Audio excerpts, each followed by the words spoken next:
अध्याय 3 स्रोतों के प्रकार और इतिहास का निर्माण। भौतिक अवशेष।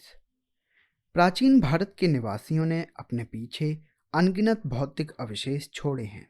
दक्षिण भारत में पत्थर के मंदिर और पूर्व भारत में ईंटों के विहार आज भी धरातल पर देखने को मिलते हैं और उस युग का स्मरण कराते हैं जब देश में भारी संख्या में भवनों का निर्माण हुआ।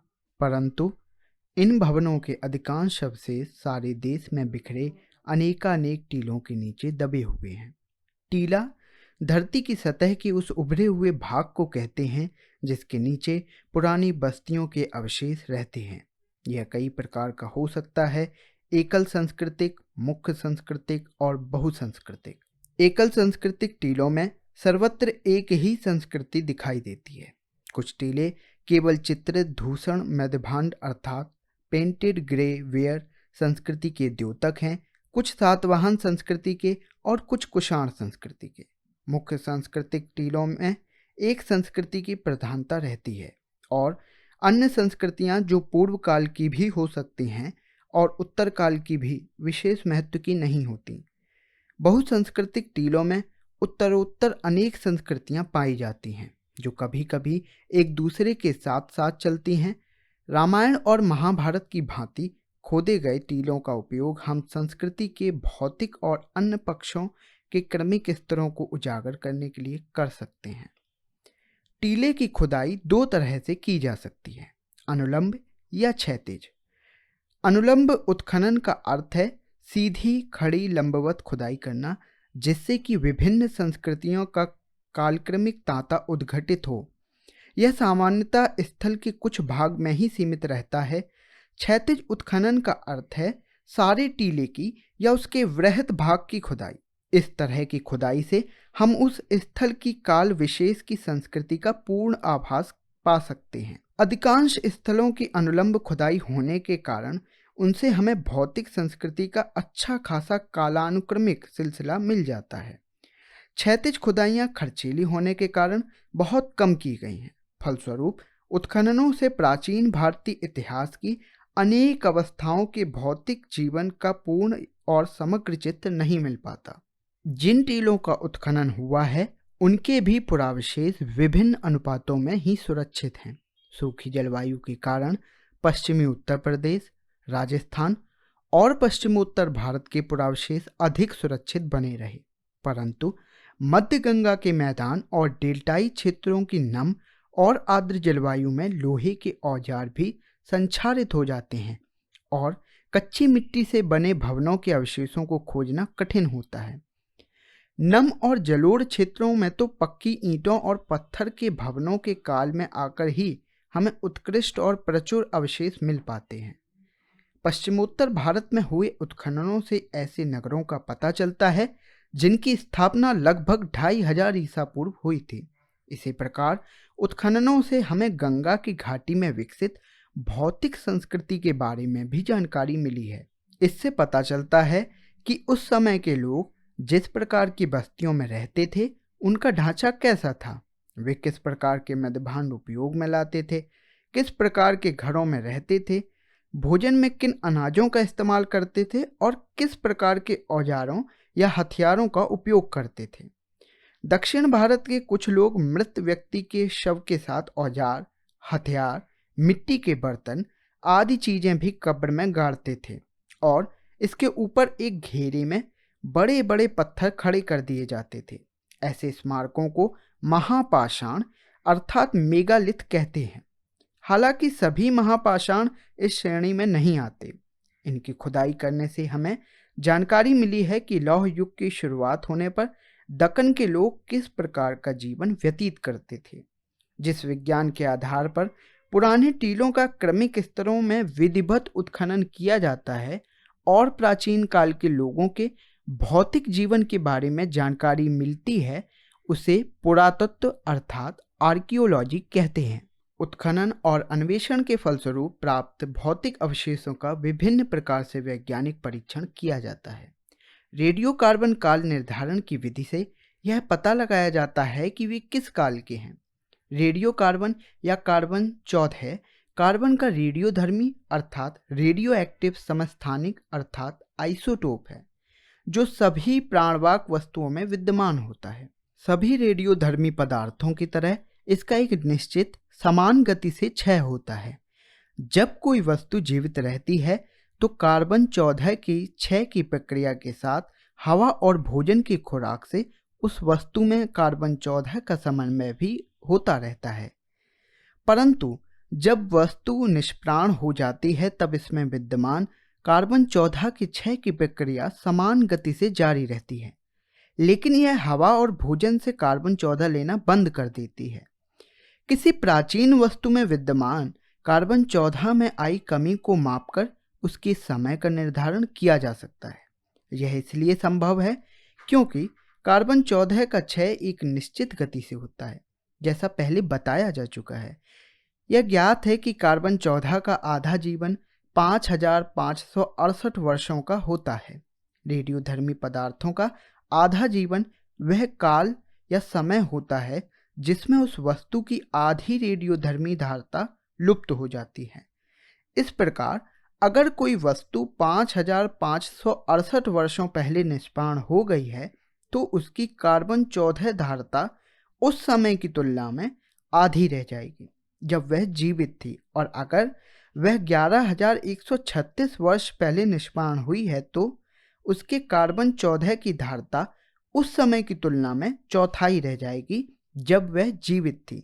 पौधों के अवशेषों का परीक्षण कर विशेषतः पराग के विश्लेषण द्वारा जलवायु और वनस्पति का इतिहास जाना जाता है। इसी आधार पर यह कहा जाता है कि राजस्थान और कश्मीर में कृषि का प्रचलन लगभग 7000 से 6000 ईसा पूर्व में भी था। धातु के शिल्प वस्तुओं की प्रकृति और घटकों का वैज्ञानिक विश्लेषण किया जाता है और उसके परिणाम से यह पता चलता है कि वे जगहें कहाँ हैं जहाँ से ये धातुएं प्राप्त की गई हैं, और इनसे धातु विज्ञान के विकास की अवस्थाओं का पता लगाया जाता है। पशुओं की हड्डियों का परीक्षण कर उनकी पहचान की जाती है और उनके पालतू होने तथा तरह तरह के काम में लाने का पता लगाया जाता है। सिक्के। अनेक सिक्के और अभिलेख धरातल पर भी मिले हैं, पर इनमें से अधिकांश जमीन को खोदकर निकाले गए हैं। सिक्कों के अध्ययन को मुद्रा शास्त्र अर्थात न्यूमिस्मैटिक्स कहते हैं। आजकल की तरह प्राचीन भारत में कागज की मुद्रा का प्रचलन नहीं था, परंतु धातु धन या धातु मुद्रा अर्थात सिक्का चलता था। पुराने सिक्के तांबे, चांदी, सोने और शीशे के बनते थे। पकाई गई मिट्टी के बने सिक्कों के सांचे बड़ी संख्या में मिले हैं। इनमें से अधिकांश सांचे कुषाण काल अर्थात ईसा की आरंभिक 3 सदियों के हैं। गुप्तोत्तर काल में ये सांचे लगभग लुप्त हो गए। प्राचीन काल में आज जैसी बैंकिंग प्रणाली नहीं थी, इसलिए लोग अपना पैसा मिट्टी और कांसे के बर्तनों में बड़ी हिफाजत से जमा रखते थे ताकि मुसीबत के दिनों में उस बहुमूल्य निधि का उपयोग कर सकें। ऐसी अनेक निधियां जिनमें न केवल भारतीय सिक्के हैं बल्कि रोमन साम्राज्य जैसी विदेशी टकसालों में ढाले गए सिक्के भी हैं जो देश के अनेक भागों में मिली हैं। ये निधियां अधिकतर कलकत्ता, पटना, लखनऊ, दिल्ली, जयपुर, मुंबई और मद्रास के संग्रहालयों में सुरक्षित हैं। बहुत से भारतीय सिक्के नेपाल, बांग्लादेश, पाकिस्तान और अफगानिस्तान के संग्रहालयों में भी देखने को मिलते हैं। चूंकि ब्रिटेन ने भारत पर लंबे अरसे तक शासन किया, इसलिए ब्रिटिश अधिकारी भी अपने निजी तथा सार्वजनिक संग्रहालयों में बहुत सारे भारतीय सिक्के ले गए। प्रमुख राजवंशों के सिक्कों की सूचियां तैयार कर प्रकाशित कर दी गई हैं। कलकत्ता के इंडियन म्यूजियम, लंदन के ब्रिटिश म्यूजियम आदि के सिक्कों की ऐसी सूचियां उपलब्ध हैं, परंतु बहुत सारी सिक्कों की सूचियां बनाना और प्रकाशित करना अब भी बाकी है। हमारे आरंभिक सिक्कों पर तो कुछ एक प्रतीक मिलते हैं, पर बाद के सिक्कों पर राजाओं और देवताओं के नाम तथा तिथियां भी उल्लिखित मिलती हैं। इन सिक्कों के उपलब्धि स्थान से यह ज्ञात होता है कि इलाके में इन सिक्कों का प्रचलन था। इस प्रकार प्राप्त सिक्कों के आधार पर कई राजवंशों के इतिहास का पुनर्निर्माण संभव हुआ है, विशेषतः उन हिंद यवन शासकों के इतिहास का जो उत्तरी अफगानिस्तान से भारत पहुंचे और जिन्होंने ईसा पूर्व दूसरी और पहली सदी में यहाँ शासन किया। चूंकि सिक्कों का काम दान दक्षिणा, खरीद बिक्री और वेतन मजदूरी के भुगतान में पड़ता था, इसलिए सिक्कों से आर्थिक इतिहास पर महत्वपूर्ण प्रकाश पड़ता है। राजाओं से अनुमति लेकर व्यापारियों और स्वर्णकारों की श्रेणियों अर्थात व्यापारिक संघों ने भी अपने कुछ सिक्के चलाए थे। इससे शिल्पकारी और व्यापार की उन्नतावस्था सूचित होती है। सिक्कों के सहारे बड़ी संख्या में लेन देन संभव हुआ और व्यापार को बढ़ावा मिला। सबसे अधिक सिक्के मौर्योत्तर काल में मिले हैं, जो विशेषतः सीसे, पोटिन, तांबे, कांसे, चांदी और सोने के हैं। गुप्त शासकों ने सोने के सिक्के सबसे अधिक जारी किए। इन सबसे पता चलता है कि व्यापार वाणिज्य विशेषतः मौर्योत्तर काल में और गुप्त काल के अधिक भाग में खूब ही बढ़ा। इसके विपरीत गुप्तोत्तर काल के बहुत कम सिक्के मिले हैं, जिससे यह प्रकट होता है कि उन दिनों व्यापार वाणिज्य शिथिल हो गया था। सिक्कों पर राजवंशों और देवताओं के चित्र, धार्मिक प्रतीक और लेख भी अंकित रहते हैं और ये सभी तत्कालीन कला और धर्म पर प्रकाश डालते हैं। अभिलेख सिक्कों से भी कहीं अधिक महत्व के हैं अभिलेख। इनके अध्ययन को पुरालेख शास्त्र अर्थात एपिग्राफी कहते हैं और इनकी तथा दूसरे पुराने दस्तावेजों की प्राचीन तिथि के अध्ययन को पुरालिपि शास्त्र अर्थात पैलियोग्राफी कहते हैं। अभिलेख मोहरों, प्रस्तर स्तंभों, स्तूपों, चट्टानों और ताम्रपत्रों पर मिलते हैं तथा मंदिर की दीवारों और ईंटों या मूर्तियों पर भी। समग्र देश में आरंभिक अभिलेख पत्थरों पर खुदे मिलते हैं, किंतु ईसा के आरंभिक शतकों में इस काम में ताम्रपत्रों का प्रयोग आरंभ हुआ। तथापि पत्थर पर अभिलेख खोदने की परिपाटी दक्षिण भारत में भारी मात्रा में जारी रही। दक्षिण भारत में मंदिरों की दीवारों पर भी स्थायी स्मारकों के रूप में भारी संख्या में अभिलेख खोदे गए हैं।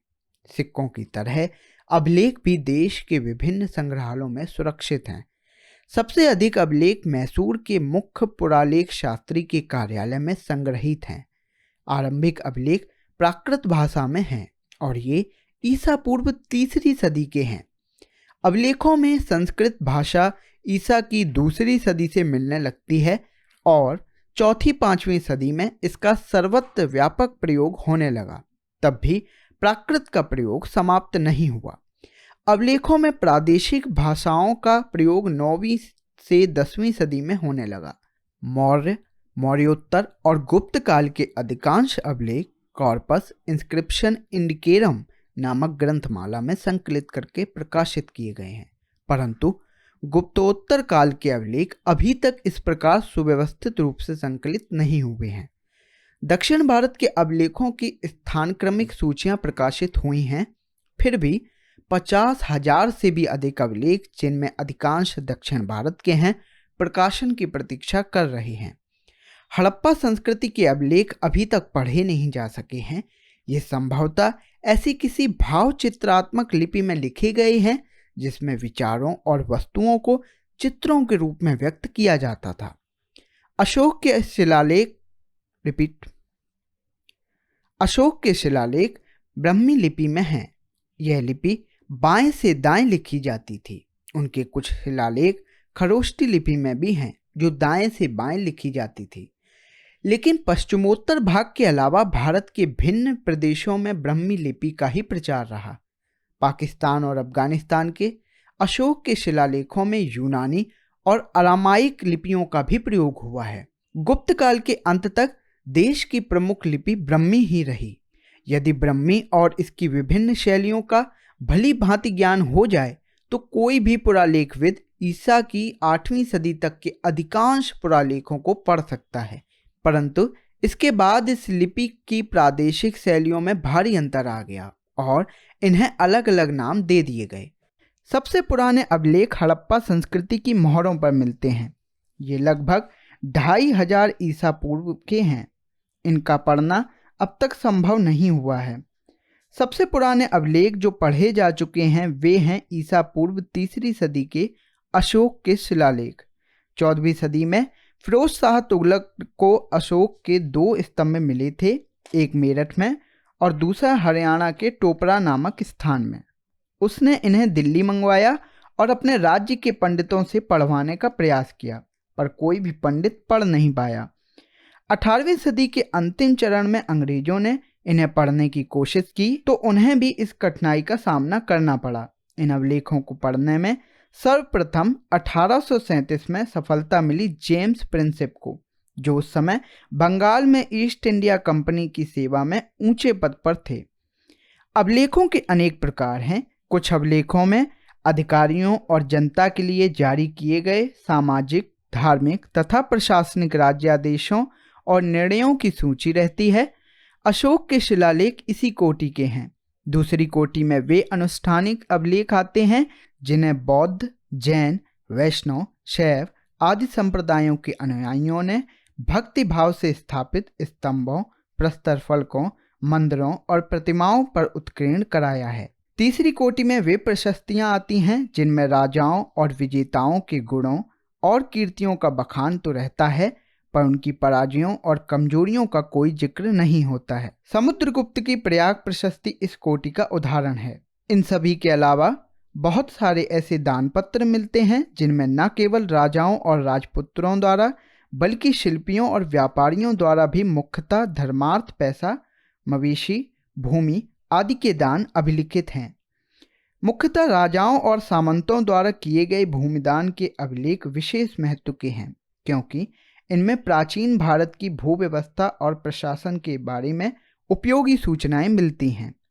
ये अभिलेख अधिकतर ताम्र पत्रों पर उकेरे गए हैं। इनमें भिक्षुओं, ब्राह्मणों, मंदिरों, विहारों, जागीरदारों और अधिकारियों को दिए गए गांवों, भूमियों और राजस्व के दानों का विवरण रहता है। ये विभिन्न भाषाओं में लिखे मिलते हैं, जैसे प्राकृत, संस्कृत, तमिल, तेलुगु आदि। साहित्यिक स्रोत। यद्यपि प्राचीन भारत के लोगों को लिपि का ज्ञान 2500 ईसा पूर्व में भी था, परंतु हमारी प्राचीनतम उपलब्ध पांडुलिपियां ईसा की 4वीं सदी के पहले की नहीं हैं और ये भी मध्य एशिया से प्राप्त हुई हैं। भारत में पांडुलिपियों, भोजपत्रों और तालपत्रों पर लिखी मिलती हैं, परंतु मध्य एशिया में जहां भारत से प्राकृत भाषा फैल गई थी, ये पांडुलिपियां मेष चर्म तथा कष्टफलकों पर भी लिखी गई हैं। इन्हें हम भले ही अभिलेख कह दें, परंतु हैं ये एक प्रकार की पांडुलिपियां ही। उन दिनों मुद्रण कला का आविष्कार नहीं हुआ था, इसलिए ये पांडुलिपियां मूल्यवान समझी जाती थीं। वैसे तो समूचे भारत में संस्कृत की पुरानी पांडुलिपियां मिली हैं, परंतु इनमें से अधिकतर दक्षिण भारत, कश्मीर और नेपाल से प्राप्त हुई हैं।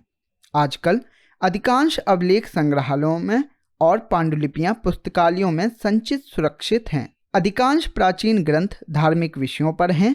हिंदुओं के धार्मिक साहित्य में वेद, रामायण, महाभारत, पुराण आदि आते हैं। यह साहित्य प्राचीन भारत की सामाजिक एवं सांस्कृतिक स्थिति पर काफ़ी प्रकाश डालता है, किंतु देश और काल के संदर्भ में इसका उपयोग करना बड़ा ही कठिन है। ऋग्वेद को 1500 से 1000 ईसा पूर्व के लगभग का मान सकते हैं, लेकिन अथर्ववेद, यजुर्वेद, ब्राह्मणों, आरण्यों और उपनिषदों को 1000 से 500 ईसा पूर्व के लगभग का माना जाएगा। प्रायः सभी वैदिक ग्रंथों में छेपक मिलता है, जो सामान्यतः आदि या अंत में रहता है। यों ग्रंथ के बीच में भी छेपक का पाया जाना कोई असाधारण बात नहीं है। ऋग्वेद में मुख्यतः देवताओं की स्तुतियां हैं, परंतु बाद के वैदिक साहित्य में स्तुतियों के साथ साथ कर्मकांड, जादूटोना और पौराणिक आख्यान भी हैं। हाँ, उपनिषदों में हमें दार्शनिक चिंतन मिलते हैं। वैदिक मूल ग्रंथ का अर्थ समझ में आए, इसके लिए वेदांगों अर्थात वेद के अंगभूत शास्त्रों का अध्ययन आवश्यक था। ये वेदांग हैं शिक्षा अर्थात उच्चारण विधि, कल्प अर्थात कर्मकांड, व्याकरण, निरुक्ति अर्थात भाषा विज्ञान, छंद और ज्योतिष। इनमें से प्रत्येक शास्त्र के चतुर्दिक प्रचुर साहित्य विकसित हुए हैं। यह साहित्य गद्य में नियम रूप में लिखा गया है। संक्षिप्त होने के कारण ये नियम सूत्र कहलाते हैं। सूत्र लेखन का सबसे विख्यात उदाहरण है पाणिनि का व्याकरण, जो 400 ईसा पूर्व के आसपास लिखा गया था। व्याकरण के नियमों का उदाहरण देने के क्रम में पाणिनि ने अपने समय के समाज, अर्थव्यवस्था और संस्कृति पर अमूल्य प्रकाश डाला। महाभारत, रामायण और प्रमुख पुराणों का अंतिम रूप से संकलन 400 ईस्वी के आसपास हुआ प्रतीत होता है। इनमें महाभारत, जो व्यास की कृति माना जाता है, संभवतः 10वीं सदी ईसा पूर्व से 4वीं सदी ईस्वी तक की स्थिति का आभास देता है। पहले इसमें केवल 8800 श्लोक थे और इसका नाम जय था, जिसका अर्थ है विजय संबंधी संग्रह ग्रंथ। बाद में यह बढ़कर 24,000 श्लोक का हो गया और भारत नाम से प्रसिद्ध हुआ, क्योंकि इसमें प्राचीनतम वैदिक जन भरत के वंशजों की कथा है। अंततः इसमें 1 लाख श्लोक हो गए और तदनुसार यह शतसहस्त्री संहिता या महाभारत कहलाने लगा। इसमें कथोपकथाएं हैं, वर्णन है और उपदेश भी हैं। इसकी मूल कथा, जो कौरवों और पांडवों की युद्ध की है, उत्तर वैदिक काल की हो सकती है। इसके विवरणात्मक अंश का उपयोग वेदोत्तर काल के संदर्भ में किया जा सकता है और उपदेशात्मक अंश का सामान्यतः मौर्योत्तर काल और गुप्त काल के संदर्भ में। इसी प्रकार वाल्मीकि रामायण में मूलतः 6000 श्लोक थे, जो बढ़कर 12,000 श्लोक हो गए और अंततः 24,000 श्लोक। यद्यपि यह महाकाव्य महाभारत की अपेक्षा अधिक ठोस है, तथापि इसमें भी कुछ ऐसे उपदेशात्मक भाग हैं जो बाद में जोड़ दिए गए हैं। इसकी रचना संभवतः ईसा पूर्व 5वीं सदी में शुरू हुई। तब से यह 5 अवस्थाओं से गुजर चुकी है और इसकी 5वीं अवस्था तो ईसा की 12वीं सदी में आई है। मिला जुलाकर इसकी रचना महाभारत के बाद हुई प्रतीत होती है। वैदिक काल के बाद कर्मकांड साहित्य की भरमार मिलती है। राजाओं के द्वारा और 3 उच्च वर्णों के धनाढ्य पुरुषों द्वारा अनुष्ठेय सार्वजनीन यज्ञों के विधि विधान श्रौत सूत्रों में दिए गए हैं और इन्हीं में राज्याभिषेक के कई आडंबरपूर्ण अनुष्ठान भी वर्णित हैं। इसी तरह जात कर्म अर्थात जन्मानुष्ठान, नामकरण, उपनयन, विवाह, श्राद्ध आदि घरेलू या पारिवारिक अनुष्ठानों का विधि विधान गृह सूत्रों में पाया जाता है। श्रौत सूत्र और गृह सूत्र दोनों ईसा पूर्व 600 से 300 के आसपास के हैं। यहाँ शुल्ब सूत्र भी उल्लेखनीय हैं, जिनमें यज्ञ वेदी के निर्माण के लिए विविध प्रकार के मापों का विधान है। ज्यामिति और गणित का अध्ययन वहीं से आरंभ होता है। जैनों और बौद्धों के धार्मिक ग्रंथों में ऐतिहासिक व्यक्तियों और घटनाओं का उल्लेख मिलता है। प्राचीनतम बौद्ध ग्रंथ पाली भाषा में लिखे गए थे। यह भाषा मगध यानी दक्षिण बिहार में बोली जाती थी। इन ग्रंथों को अंततः संकलित तो किया गया श्रीलंका में ईसा पूर्व 2वीं सदी में, पर इनके धर्म शिक्षात्मक अंश बुद्ध के समय की स्थिति बताते हैं। इन ग्रंथों में हमें न केवल बुद्ध के जीवन के बारे में, बल्कि उनके समय के मगध, उत्तर बिहार और पूर्वी उत्तर प्रदेश के कई शासकों के बारे में भी जानकारी मिलती है। बौद्धों के धर्मिकेतर साहित्य में सबसे महत्वपूर्ण और रोचक है गौतम बुद्ध के पूर्व जन्मों की कथाएं। ऐसा विश्वास था कि गौतम के रूप में जन्म लेने से पहले बुद्ध 550 से भी अधिक पूर्व जन्मों से गुजरे थे और इनमें से कई जन्मों में उन्होंने पशु के जीवन पाए थे। पूर्व जन्मों की वे कथाएं जातक कहलाती हैं और प्रत्येक जातक कथा एक प्रकार की लोक कथा है। ये जातक ईसा पूर्व 5वीं सदी से 2री सदी ईस्वी सन तक की सामाजिक और आर्थिक स्थिति पर बहुमूल्य प्रकाश डालते हैं। प्रसंगवश ये कथाएं बुद्धकालीन राजनीतिक घटनाओं की भी जानकारी देती हैं। जैन ग्रंथों की रचना प्राकृत भाषा में हुई थी। ईसा की 6ठी सदी में गुजरात के वल्लभी नगर में इन्हें अंतिम रूप से संकलित किया गया था। फिर भी इन ग्रंथों में ऐसे अनेक अंश हैं जिनके आधार पर हमें महावीर कालीन बिहार और पूर्वी उत्तर प्रदेश के राजनीतिक इतिहास के पुनर्निर्माण में सहायता मिलती है। जैन ग्रंथों में व्यापार और व्यापारियों के उल्लेख बार बार मिलते हैं। लौकिक साहित्य भी प्रचुर मात्रा में उपलब्ध हैं। विधि ग्रंथों को उसी कोट में रखा जा सकता है। उन ग्रंथों में धर्मसूत्र, स्मृतियां और टीकाएं पड़ती हैं और इन तीनों को मिलाकर धर्मशास्त्र कहा जाता है। धर्मसूत्रों का संकलन 500 से 200 ईसा पूर्व में हुआ था। मुख्य स्मृतियां ईसा की आरंभिक 6 सदियों में संहिताबद्ध की गई हैं। इनमें विभिन्न वर्णों, राजाओं और पदाधिकारियों के कर्तव्यों का विधान किया गया है। इनमें संपत्ति के अर्जन, विक्रय और उत्तराधिकार के नियम सहित विवाह के विधान भी दिए गए हैं तथा चोरी, हमला, हत्या, व्यभिचार आदि के लिए दंड विधान किया गया है। कौटिल्य का अर्थशास्त्र अत्यंत महत्वपूर्ण विधि ग्रंथ है। यह 15 अधिकरणों या खंडों में विभक्त है, जिनमें दूसरा और तीसरा अधिक पुराने हैं। लगता है कि इन अधिकरणों की रचना विभिन्न लेखकों ने की है। इस ग्रंथ को वर्तमान रूप ईस्वी सन के आरंभ में दिया गया, परंतु इसके प्राचीनतम अंश मौर्यकालीन समाज और अर्थतंत्र की झलक देते हैं। इसमें प्राचीन भारतीय राज्यतंत्र और अर्थव्यवस्था के अध्ययन के लिए महत्व की सामग्री मिलती है। हमें भास, शूद्रक, कालिदास और बाणभट्ट की रचनाएं भी प्राप्त हैं। इनका साहित्यिक मूल्य तो है ही, इनमें लेखकों के अपने अपने समय की स्थितियां भी प्रतिबिंबित हैं। कालिदास ने काव्य और नाटक लिखे हैं, जिनमें सबसे प्रसिद्ध है अभिज्ञान शाकुंतलम। इस महान सृजनात्मक कृति में गुप्तकालीन उत्तरी और मध्य भारत के सामाजिक एवं सांस्कृतिक जीवन की झलक मिलती है। इन संस्कृत स्रोतों के अलावा कुछ प्राचीनतम तमिल ग्रंथ भी हैं जो संगम साहित्य में संकलित हैं। राजाओं द्वारा संरक्षित विद्या केंद्रों में एकत्र होकर कवियों और भाटों ने 3-4 सदियों में इस साहित्य का सृजन किया था। ऐसी साहित्यिक सभा को संगम कहते थे, इसलिए समूचा साहित्य संगम साहित्य के नाम से ही प्रसिद्ध हो गया। कहा जाता है कि इन कृतियों का संकलन ईसा की आरंभिक 4 सदियों में हुआ, हालांकि इनका अंतिम संकलन 6ठी सदी में हुआ जान पड़ता है।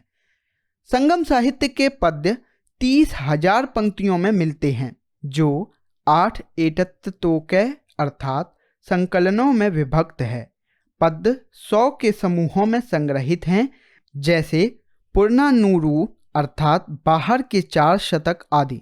मुख्य समूह 2 हैं, पटिनेडिकल, पटट्टिनेनिकील, कनक्कू अर्थात 18 निम्न संग्रह और पत्तपाटट्ट अर्थात 10 गीत। पहला दूसरे से पुराना माना जाता है, इसलिए लौकिक इतिहास के लिए महत्वपूर्ण समझा जाता है। संगम ग्रंथ बहुस्तरीय हैं, परंतु सप्रति शैली और विषय वस्तु के आधार पर उनका स्तर निर्धारण नहीं किया जा सकता है। जैसा कि आगे बताया गया है कि इनके स्तरों का पता सामाजिक विकास की अवस्थाओं के आधार पर ही लगाया जा सकता है। संगम ग्रंथ वैदिक ग्रंथों से खासकर ऋग्वेद से भिन्न प्रकार के हैं। ये धार्मिक ग्रंथ नहीं हैं।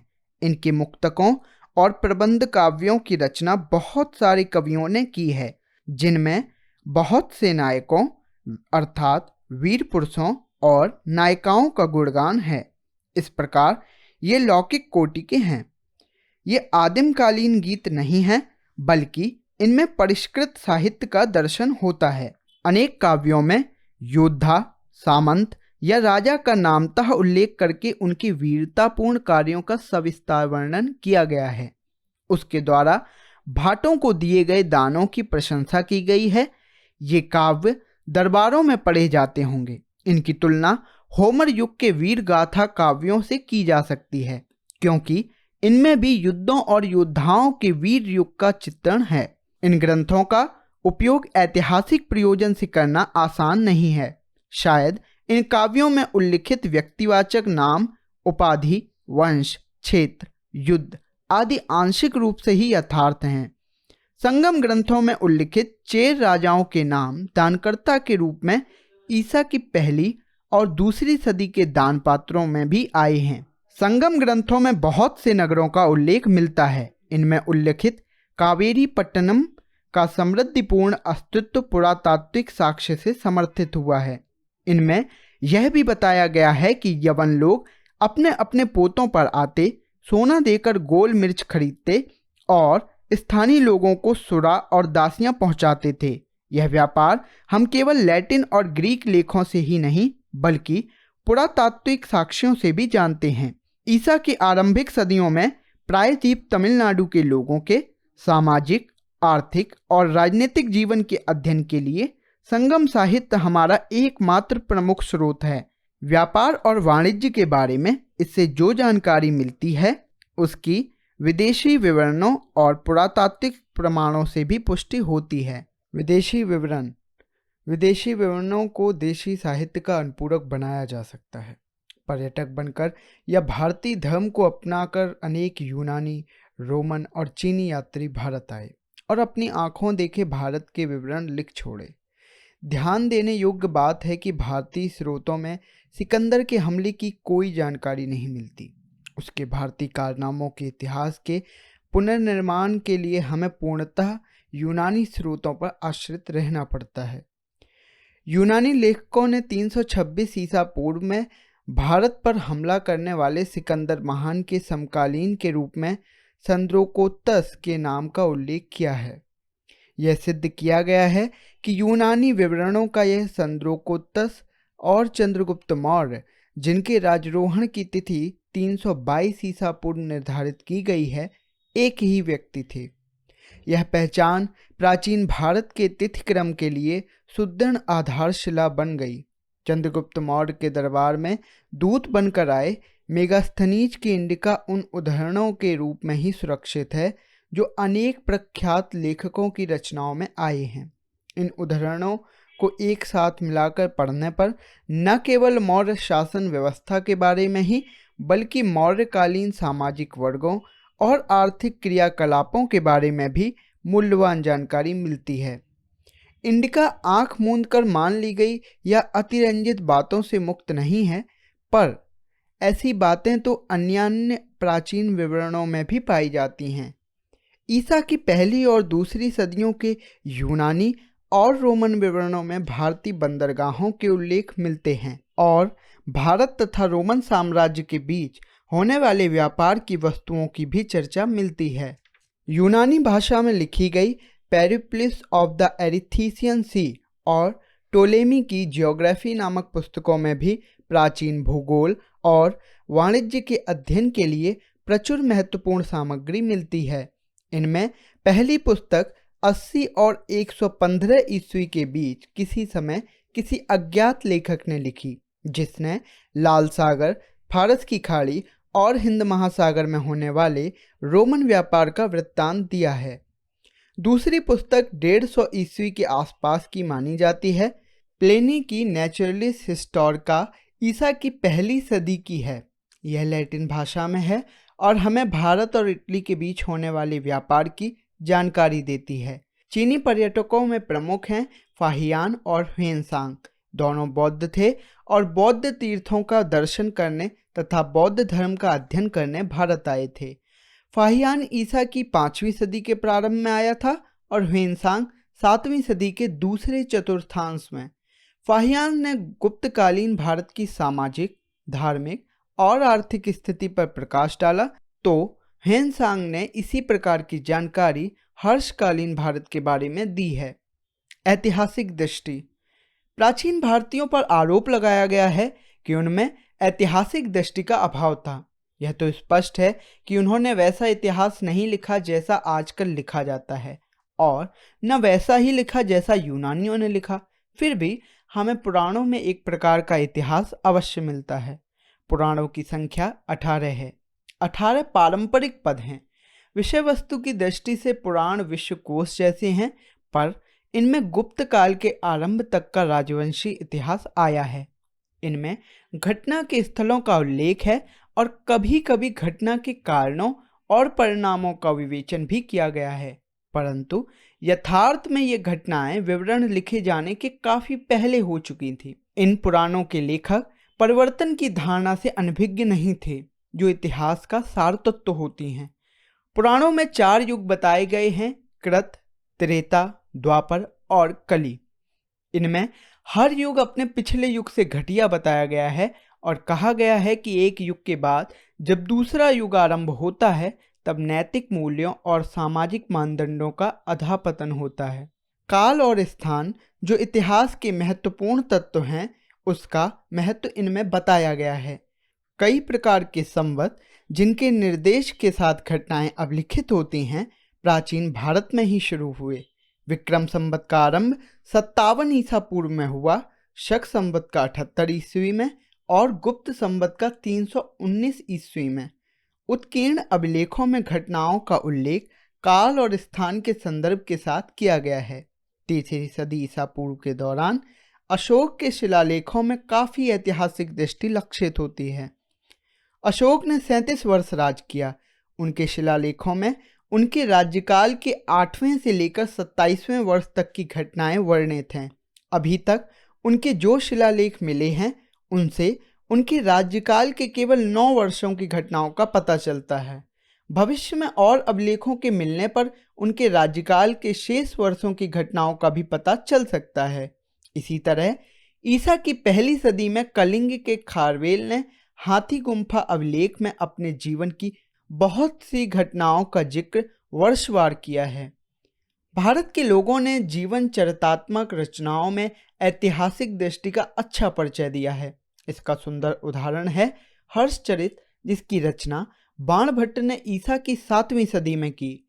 यह लगभग जीवन चरित के ढंग का गद्य काव्य है और अलंकारों से इतना जटिल है कि परवर्ती नकलचियों को निराश होना पड़ा। इसमें हर्षवर्धन के आरंभिक जीवन का वृत्तांत है। अतियुक्तियों की भरमार के होते हुए भी यह हर्ष के दरबार की चहल पहल और अपने युग के सामाजिक और धार्मिक जीवन का विलक्षण आवाज देता है। बाद में कई और भी चरित लिखे गए। संध्याकार नंदी के रामचरित में बताया गया है कि कैवर्तत जाति के किसानों और पाल वंश के राजा रामपाल के बीच किस तरह की लड़ाई हुई और किस तरह रामपाल विजयी हुए। विल्लहड़ के विक्रमांक देव चरित में कल्याण के चालुक्य राजा विक्रमादित्य पंचम के पराक्रमों का वृत्तांत है। 12वीं 13वीं सदी में गुजरात में तो कई सेठों के भी जीवन चरित लिखे गए। इस तरह की ऐतिहासिक रचनाएं दक्षिण भारत में भी हुई होंगी, लेकिन अभी तक ऐसा एक ही वृत्तांत प्रकाश में आया है। इसका नाम है मूषिक वंश। इसकी रचना अतुल ने 11वीं सदी में की। इसमें मूषिक राजवंश का वृत्तांत है, जिसका शासन उत्तरी केरल में था। परंतु आरंभिक ऐतिहासिक लेखन का सबसे अच्छा उदाहरण है राजतरंगिणी, जिसकी रचना कल्लहड़ ने 12वीं शताब्दी में की। यह कश्मीर के राजाओं के चरितों का संग्रह है। दरअसल यह पहली कृति है जिसमें आज के अर्थ में इतिहास के बहुत कुछ लक्षण विद्यमान हैं। इतिहास का निर्माण। अब तक प्राग ऐतिहासिक और ऐतिहासिक दोनों तरह के बहुत सारे पुरास्थलों की खुदाई और छानबीन की जा चुकी है, परंतु प्राचीन भारतीय इतिहास की मुख्य धारा में उसके परिणामों को स्थान नहीं मिल पाया है। भारत में सामाजिक विकास किन किन अवस्थाओं से गुजरा है, इसका बोध तब तक नहीं हो सकता जब तक प्राग ऐतिहासिक पुरातत्व के परिणामों की ओर ध्यान नहीं दिया जाएगा। इतिहासकालीन पुरातत्व भी उतने ही महत्व के हैं। यद्यपि प्राचीन इतिहास के काल के 150 से भी अधिक पुरास्थलों की खुदाई हो चुकी है, तथापि प्राचीन कालों के सामाजिक, आर्थिक और सांस्कृतिक प्रवृत्तियों के अध्ययन में उन खुदाइयों की प्रासंगिकता का विवेचन सामान्य पुस्तकों में नहीं किया गया है। यह काम परम आवश्यक है। प्राचीन भारत के नगरीय इतिहास के संदर्भ में तो यह और भी जरूरी है। अब तक अधिकांशतः बौद्ध और कुछ एक ब्राह्मणिक स्थलों के ही महत्व रेखांकित किए गए हैं, किंतु यह आवश्यक है कि धार्मिक इतिहास के अध्ययन में आर्थिक और सामाजिक पक्षों पर ध्यान दिया जाए। प्राचीन इतिहास अभी तक मुख्यतः देशी या विदेशी साहित्यिक स्रोतों के आधार पर ही रचा गया है। सिक्कों और अभिलेखों की कुछ भूमिका अवश्य रही है, किंतु अधिक महत्व ग्रंथों को ही दिया गया है। अब नए नए तरीकों की ओर ध्यान देना है। हमें एक ओर वैदिक युग और दूसरी ओर चित्रित दूषण मध्यभांड तथा अन्य पुरातात्विक सामग्रियों के बीच पारस्परिक संबंध स्थापित करना है। इसी तरह प्रारंभिक पाली ग्रंथों का संबंध उत्तरी काला पालिशदार मध्यभांड पुरातत्व के साथ जोड़ना होगा और संगम साहित्य से प्राप्त सूचनाओं को उन सूचनाओं के साथ मिलाना है जो प्रायद्वीपीय भारत को आरंभिक महापाषाणीय पुरातत्व से जोड़ता है। पुराणों में दी गई लंबी लंबी वंशावलियों की अपेक्षा पुरातात्विक साक्ष्य को कहीं अधिक मूल्य दिया जाना चाहिए। पौराणिक अनुश्रुतियों के अनुसार अयोध्या के राम का काल 2000 ईसा पूर्व के आसपास भले ही मान लें, पर अयोध्या में की गई खुदाई और व्यापक छानबीन से तो यही सिद्ध होता है कि उस काल के आसपास वहां कोई बस्ती थी ही नहीं। इसी तरह महाभारत में कृष्ण की भूमिका भले ही महत्वपूर्ण हो, पर मथुरा में पाए गए 200 ईसा पूर्व से 300 ईस्वी तक के बीच के अभिलेखों और मूर्तिकला कृतियों से उनके अस्तित्व की पुष्टि नहीं होती। इसी तरह की कठिनाइयों के कारण महाभारत और रामायण के आधार पर कल्पित महाकाव्य युग की धारणा त्यागनी होगी। हालांकि अतीत में प्राचीन भारत पर लिखी गई लगभग सभी सर्वेक्षण पुस्तकों में इसे एक अध्याय बनाया गया है। अवश्य ही रामायण और महाभारत दोनों में सामाजिक विकास के विभिन्न चरण ढूंढे जा सकते हैं। इसका कारण यह है कि ये महाकाव्य सामाजिक विकास की किसी एक अवस्था के द्योतक नहीं हैं। इनमें अनेक बार परिवर्तन हुए हैं, जैसा कि इस अध्याय में पहले बताया जा चुका है। कई अभिलेखों की उपेक्षा अब तक यह कहकर की जाती रही है कि उनका ऐतिहासिक मूल्य नाम मात्र है। ऐतिहासिक मूल्य का अर्थ यह मान लिया गया है कि ऐसी कोई जानकारी जो राजनीतिक इतिहास के पुनर्निर्माण के लिए अपेक्षित हो। पौराणिक अनुश्रुतियों की अपेक्षा अभिलेख निश्चय ही अधिक विश्वसनीय हैं। जैसे अनुश्रुति का सहारा सातवाहनों के आरंभ को पीछे ढकेलने में लिया जाता है, जबकि अभिलेखीय आधार पर उनका आरंभ काल ईसा पूर्व पहली सदी है। अभिलेखों में किसी राजा का शासनकाल, उसकी विजय और उसका राज्य विस्तार ये बातें मिल सकती हैं, पर साथ ही राज्यतंत्र, समाज, अर्थतंत्र और धर्म के विकास की प्रवृत्तियां भी तो दिखाई दे सकती हैं।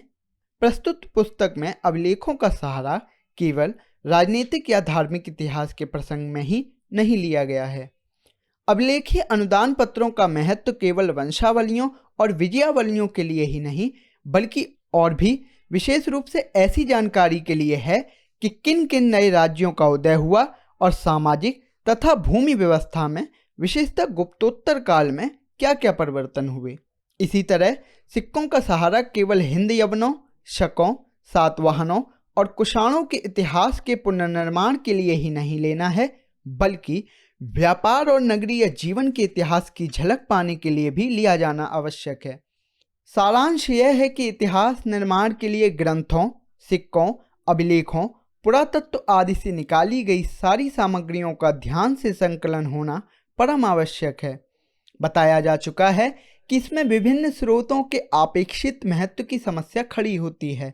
जैसे सिक्के, अभिलेख और पुरातत्व उन मिथक से अधिक मूल्यवान हैं जो हमें रामायण, महाभारत और पुराणों में मिलते हैं।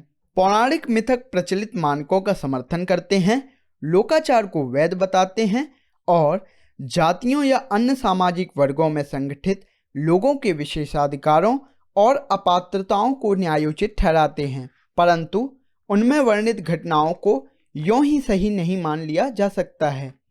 अतीत के प्रचलनों की व्याख्या उनके वर्तमान अवशेषों से या आदिम जनों के अध्ययन से प्राप्त अंतर्दृष्टि से भी की जा सकती है। कोई भी ठोस ऐतिहासिक पुनर्निर्माण अन्य प्राचीन समाजों में होने वाली हलचल से आंख नहीं मूंद सकता।